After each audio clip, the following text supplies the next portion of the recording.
you know, a little levity is needed because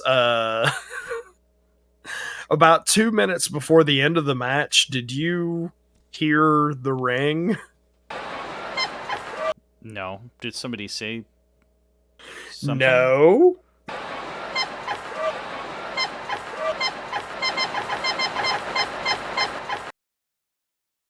Misawa goes to jump off of the top rope to do a crossbody, and I'd been hearing the ropes the entire time, like, you know, moving and, you know, squeaking on something.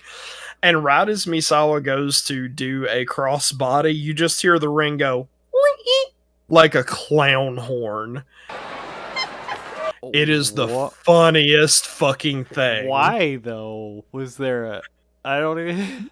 Whenever he leaps off of the turnbuckle, there's like metal on, there's metal on metal like touching somewhere, and it goes God.